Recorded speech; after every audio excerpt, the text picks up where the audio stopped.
അതെ ആ പന്തലിടുന്നോടത്തൊന്ന് വൃത്തിയാക്കാണ്ടിട്ടാ. ഞാന് ഏതെങ്കിലും ഓർക്കസ്ട്ര ഫ്യൂഷനോ അങ്ങനെ എന്തെങ്കിലും വെക്കാന്ന് പറഞ്ഞിട്ടുണ്ട്. ഇല്ല, ഫുഡിന് പുതിയ ഇടത്തിന് തന്നെ വെക്കാന്ന് അച്ഛൻ പറഞ്ഞേ.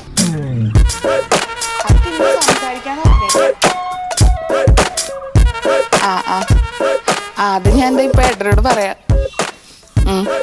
ശരി. അച്ഛൻ എവിടേക്കാ പോയേ? വേറെ എത്രയായി പോയിട്ട്? ഇതപ്പോ പുതിയ ഇടം വരാന്ന് പറഞ്ഞല്ലേ? അതെ ഏട്ടാ, പുതിയ ഇടം വരുമ്പോഴേ അനുവേട്ടൻ പറഞ്ഞേ ബോളിയും കൂടെ വേണമെന്ന്.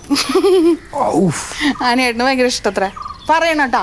എടി നമുക്ക് ഇവിടെ നോൺ വെച്ചാൽ മതി. ഈ കല്യാണത്തിന് വരുന്ന ആൾക്കാർക്കൊക്കെ ഇപ്പൊ എന്തിലൊക്കെ കടിച്ചു വലിക്കാനൊക്കെ കൊടുക്കണം. അല്ലെങ്കിൽ ഭയങ്കര ഈ ഇതൊക്കെ വീട്ടിലുണ്ടാക്കണ തന്നെയല്ലേ എന്നും ഈ പുളിശ്ശേരി അച്ചാറും സാമ്പാറും. അതെ, എന്റെ ഫ്രണ്ട്സ് ഒക്കെ ബാംഗ്ലൂരിൽ നിന്ന് വരുന്നത് സദ്യ ഉണ്ണാൻ വേണ്ടിട്ടാ.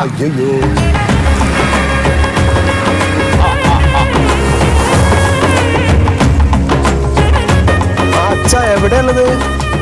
അത് പുതിയ ഇടം കിടക്കേ വരൂട്ടാ. ഇന്നൊരു കാര്യം ചെയ്യും, വെള്ളം കുടിച്ചിട്ട് വരും.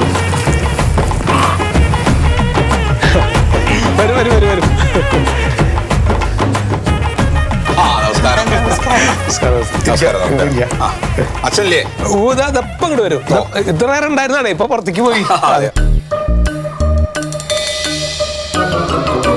ഞാൻ പോണു വരുമ്പോ അച്ഛനെ വിളിച്ചു. അപ്പൊ അങ്ങോട്ട് പോകണമെന്ന് പറഞ്ഞു. അല്ല വരണ്ടേ? അപ്പൊ ഞാൻ വിളിച്ചിട്ടേ ഇപ്പൊ വരുന്നുണ്ട്. ബോളിയല്ലേ ബോബിന് മോളി ഉണ്ടാക്കൂലേ? ബോളി വേണ്ടേ? അതൊന്നും വേണ്ട. അല്ല അങ്ങനല്ലേ, തെക്ക് ഭാഗത്തേക്കൊക്കെ നന്നായിട്ട് ഉപയോഗിക്കും. നമ്മുടെ ഇവിടേക്ക് അത്ര സാധാരണ ഇല്ല. ഈ വേണമെന്നാവാം. അല്ല, അനുവേട്ടന് വേണം. ഇവൾക്കും അനുവേട്ടനോ ഓരോന്നും ഉണ്ടാക്കി കൊടുത്തോ. നമുക്ക് ശരിക്കും പറഞ്ഞാലേ ഈ സദ്യയുടെ കൂടെ ഈ എല്ലാവർക്കും ചിലപ്പോ ഈ സദ്യ പറ്റിയെന്ന് വരില്ലേ?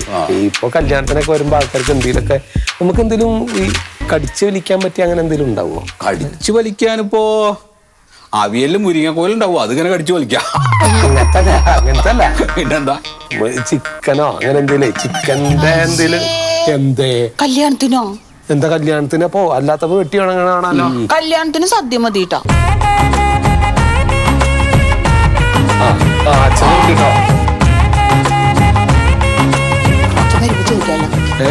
എന്ത് ചോദിക്കണം? ചോദിക്കാനൊന്നുമില്ല.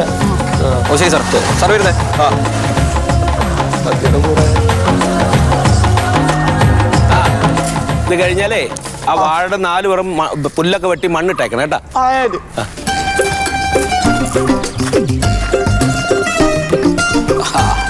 നമസ്കാരം. എവിടെയായിരുന്നു? ഞാൻ പുതിയടം വിളിക്കുമ്പോഴേ ഞാന് പാർട്ടി ഓഫീസിൽ നിന്ന് ഇറങ്ങിയിരുന്നു. അതാ വരുന്നു. അതാണ്.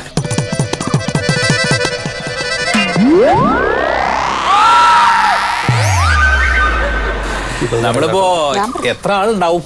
ഇതിപ്പോ ഇനി എത്ര ദിവസം ഉണ്ടാ? 20 ദിവസമുണ്ട്. 20 ദിവസമേ ഉള്ളൂ. അതെ, ക്ഷണങ്ങളൊക്കെ നടന്നുകൊണ്ടിരിക്കുക. അപ്പൊ നമുക്കൊരു 3000 ആൾക്ക് സദ്യ വെച്ച ഒരു 3500 ആൾക്ക് കഴിച്ചൂടെ? 3500 നോക്കണ്ട, ഒരു 100-300 ആൾക്കൊക്കെ കഴിക്കാം. അങ്ങനെയാണ് ഒരു കാര്യം ചെയ്യാൻ പറ്റും. 3500 പേർക്ക് സദ്യ.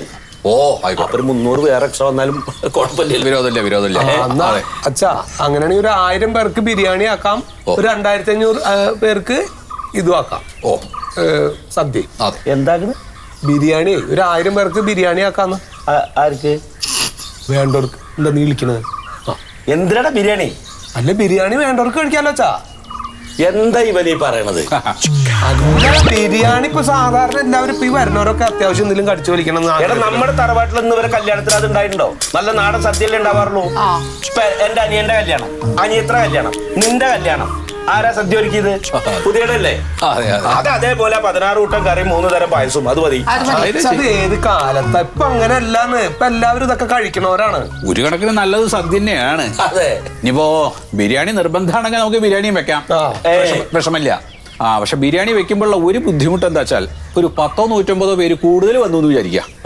അപ്പൊ നമ്മൾ ആകെ കിടന്നൊരു വിഷമാവും. അല്ല അതല്ല അങ്ങനെ അതിന്റെ ആവശ്യമില്ല. അപ്പൊ ഞാൻ പറഞ്ഞ ഒരു 1000 പേർക്ക് നമ്മൾ ഉണ്ടാക്കിയെന്ന് വിചാരിക്കുക. അത് കഴിയുമ്പോ കഴിഞ്ഞോട്ടെ ബാക്കി സദ്യ ഉണ്ടല്ലോ. അങ്ങനെ രണ്ടും കൂടി വേണ്ട ശീതള, നീ എന്താ ഈ പറയണത്? അല്ല വേണ്ടവർക്ക് കഴിക്കാൻ സദ്യ ആവുമ്പോ കറികളൊന്നും പെട്ടെന്ന് കഴിയില്ല. അതെ, എല്ലാ കറികളും കഴിയില്ല. എല്ലാം കഴിയില്ല. ആർക്കെങ്കിലും എന്തെങ്കിലും കൂട്ടിട്ട് കഴിക്കാം. സാമ്പാറൊക്കെ ആണെങ്കിൽ ഇപ്പൊ കഴിഞ്ഞു പോയി എന്നുണ്ടെങ്കിലും നമുക്ക് വല്ല രസമോ കുറച്ച് വെള്ളമൊക്കെ ഒഴിച്ചിട്ട് അത് മാന്യായിട്ട് നമുക്ക് പറഞ്ഞുകൂടാ, മാന്യായിട്ട് കൊടുക്കാൻ പറ്റും. ഇത് ഉച്ചയ്ക്ക് കുറച്ചു പേർക്ക് സദ്യ ഒരുക്കിയിട്ട് വൈകുന്നേരം ഒരു ഫംഗ്ഷൻ നടത്തുകയാണെങ്കിൽ കുഴപ്പമില്ല.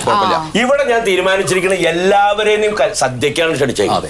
അപ്പൊ ഈ വരുന്ന 3500 പേർക്കും ഒരേപോലത്തെ സദ്യ മതി. പിന്നെ വൈകുന്നേരം വേറെ ഫംഗ്ഷൻ ഒന്നും ഇല്ല. അങ്ങനെ മതി. ബോളി തിരുവനന്തപുരത്തൊക്കെ കുറച്ച് പേര് വരും. അപ്പൊ മോളുടെ ആഗ്രഹം പോലെ ബോളി ആയിക്കോട്ടെ. മന്ത്രിമാരൊക്കെ പറഞ്ഞു എന്റെ പാർട്ടിയിലുള്ളവരൊക്കെ ഉണ്ടാവും. പിന്നെ ചില മന്ത്രിമാരൊക്കെ വരും. പായസം 3 കൂട്ടം. ഒന്ന് പാലട, പരിപ്പ്, പഴം. നേന്ത്രപ്പഴം ആയിക്കോട്ടെ. പൂവമ്പഴല്ലേ ഉപയോഗിക്കും? അല്ല നേന്ത്രപ്പഴം നല്ലത്. അതെ, എന്നാ പിന്നെ നേന്ത്രപ്പഴാക്കാം.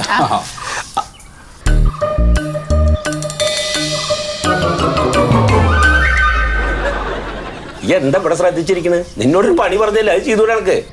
ബിരിയാണിയുടെ കാര്യം പറഞ്ഞു. ബിരിയാണി ഉണ്ടെങ്കിൽ സൂപ്പറാണ് കല്യാണത്തിന്. ഞാൻ പറഞ്ഞില്ലേ അതൊക്കെ താല്പര്യമുള്ളവരുണ്ടേ. പുതിയ ട്രെൻഡാ. അതെ, സദ്യ മതി, പണിയെടുക്കട.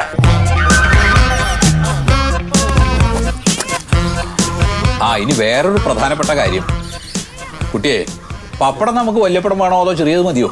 എന്ത് കഴിഞ്ഞാലും കുഴപ്പമില്ല. അല്ല പപ്പടം ഇപ്പൊ ചെറുതാണെങ്കിലും വലുതാണെങ്കിലും ഒക്കെ കണക്കന്നെ. രുചി ഒന്നല്ലേ? രുചി വ്യത്യാസം ഒന്നും ഉണ്ടാവില്ല. അപ്പൊ നമുക്കൊരു 3500 ആള് അങ്ങനെ പിടിക്കാം. എന്നാ ശരി. ഓ ആയിക്കോട്ടെ, സന്തോഷം. ശരി.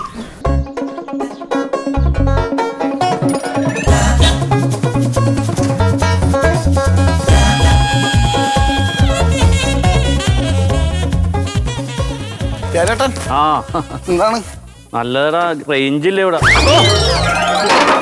ചാകാൻ നോക്കിയാണ് പറഞ്ഞിട്ടിരിക്കണ്ടേടാ. എനിക്കൊന്ന് ഞാൻ വിചാരിച്ചാ പറഞ്ഞിട്ടെണിക്കട്ടെ, വെറുതെ തന്നെയാണ് ചാകാൻ വേണ്ടി. രാവിലെ മുതൽ ഇത് തന്നെയാണല്ലോ. ഇതെനിക്ക് വല്ലതും വലിച്ചിട്ടുണ്ടാ? എന്ത് വലിക്കാൻ? പിന്നെ കണ്ണു മൂക്കൂല്ലാതെയാണ് വന്നിരിക്കണം. പണിക്കോ എടുത്തും വീണെന്ന്. എവിടെയാ പണി എനക്ക്? നമ്മുടെ ആ പഞ്ചായത്ത് പ്രസിഡന്റ് സുഗതനില്ലേ? ഓ ശരിയാ, പുള്ളിയുടെ വീട്ടില്. പുള്ളിയുടെ മോളുടെ കല്യാണം നടക്കാൻ പോവല്ലേ? ഏത് പ്രസിഡന്റ് മോളുടെ കല്യാണമായാ? അത് ശരി. അപ്പൊ ഗംഭീരമായിരിക്കുമല്ലോ. പിന്നെ വടക്ക് പരിപാടിയാ. ഞാൻ ഒരു കാര്യം ചോദിക്കട്ടെ പേരച്ചേട്ടാ, നമ്മ ഈ കല്യാണത്തിനെ ബിരിയാണിയാണോ നല്ലത് അതാ സദ്യയാണോ? അതിപ്പോ ആളുകൾക്ക് തിന്നാൻ ഇഷ്ടമുള്ള ഏത് ഭക്ഷണം എന്ന് വെച്ചാൽ അത് കൊടുക്കണം. ബിരിയാണിയാണ് സ്റ്റൈൽ. ഇപ്പൊ പ്രസിഡന്റ് അവിടെ സദ്യ വേണോ അതോ ബിരിയാണി വേണോന്ന് ചർച്ചയായി. മോന് ബിരിയാണി, പ്രസിഡന്റ് സദ്യ. ഞാൻ ഇന്ന് ബിരിയാണി എന്നൊരു അഭിപ്രായം പറഞ്ഞിട്ട് അവർ അംഗീകരിച്ചില്ല, അവര് സദ്യയാക്കി. സദ്യയാണോ? എന്റെ അതേ അഭിപ്രായം പുള്ളിയുടെ മോനും ഉണ്ടായിരുന്നു. അപ്പൊ മറ്റേ അങ്ങനെ കഴുത്തില് തുണിയൊക്കെ ഇട്ട് മറ്റേ മുറുക്കണ മറ്റേ പുള്ളി ഉണ്ടല്ലോ സദ്യ വെക്കണം, പുതിയിടം. അതന്നെ പുതിയിടം സത്യശീലിന്റെ സദ്യയാണോ? പുള്ളി അത് ബിരിയാണി ക്യാൻസൽ ആക്കിയിട്ട് സദ്യയിൽ ഉറപ്പിച്ച്. അയ്യോ, ഇയാളെന്ത് മെനകെട്ട ആളാണ്.